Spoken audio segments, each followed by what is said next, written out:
Hi guys, it's Emily from Evolve, and we're here again today to talk a little bit about, I did something a little bit different for this week's blog. I couldn't choose between two topics that were roaming around in my head, and so I decided to do both of them.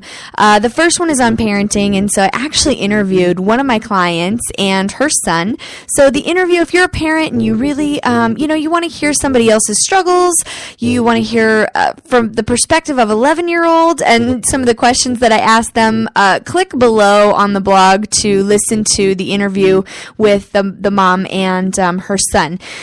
For the rest of you who are working on balance, and we're going to talk specifically about life-work balance here, I wanted to share a little something with you that I feel like is so applicable to me and so applicable to many of my clients. I love Brené Brown, and if you're not familiar with Brené Brown, she is a New York Times best-selling author.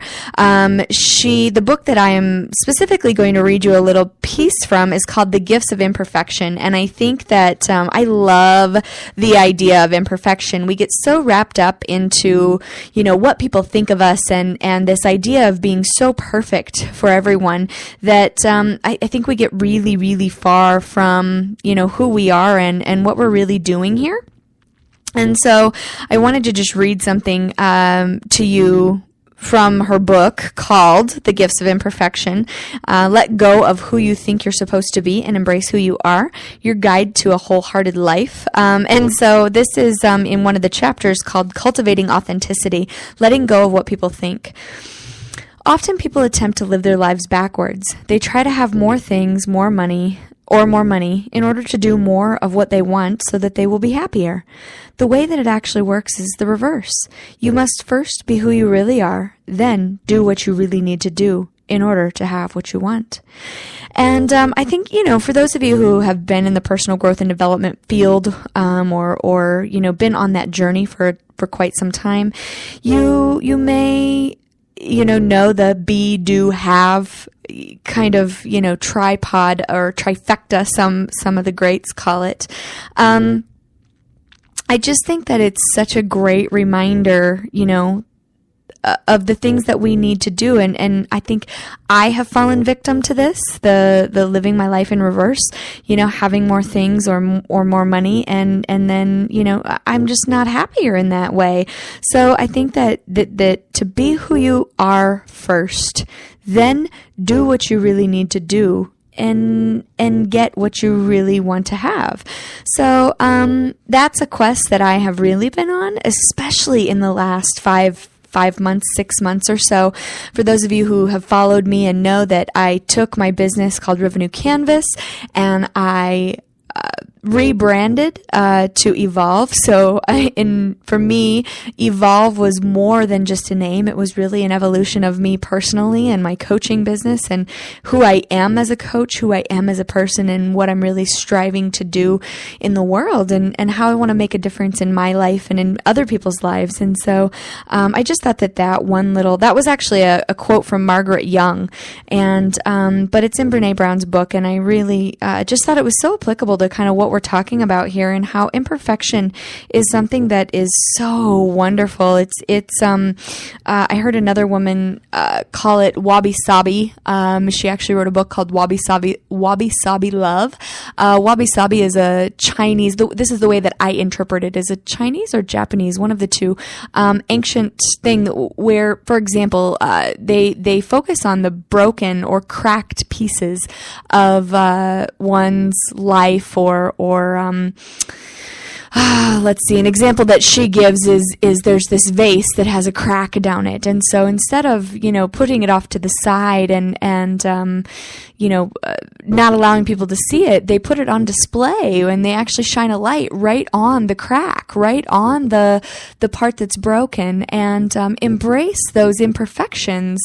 And so this woman took that concept that they use for, inanimate objects and applied it to love love and relationships and ourselves. And so, she used it to find, how can I love the things? How can I embrace, truly shine a light on the parts of myself and on the parts of my partner that really, are things that are cracked and broken that normally I would want to hide away, or that, we're taught to hide away. So I just think that that's so applicable to what we're kind of talking about here. And, what does that look like when it comes to life-work balance? Well, for me, I think it really is about, it's not about being perfect, right? It's not about creating the perfect schedule. It's not about, setting up everything so that it all works like clockwork. I think, for me, the times that I have done that, things fall off, or they don't go the way that they're supposed to, or life throws me a crazy curveball that I wasn't necessarily expecting, and so then things are all thrown off anyway. And so I think it's about embracing that imperfection and really being okay creating, another opportunity to start over, and kind of just going with the flow, so to speak, and not that I don't think that we need to have a schedule, or not that we don't need to be regimented to some extent. I'm very much a goal setter, and I'm very driven, and in my life I work very hard to achieve and accomplish the things that I want and desire. And at the same time, I think it's important for us to really be okay being flexible and embrace the things that maybe don't go just right. Whether it's something with our partner, they lose a job and we weren't expecting that, or if we can subscribe to and live by everything happens for a reason. I see a lot of people who want to subscribe to that, or who believe in that when things are good, when it all works out, but when things go wrong, or when things aren't really going their direction, they abandon that philosophy. And I think that's when we need to cling to it the most, is we really have to have that trust and that faith that, some of our greatest lessons or our greatest opportunities for growth come from moments when we're down and out, when things hit us that we weren't expecting. And I've never really had the mindset or aligned myself with anyone who's had the mindset of, I'm great, I've always been great, and I'm always going to be great. For me, that's not realistic. It's not reality.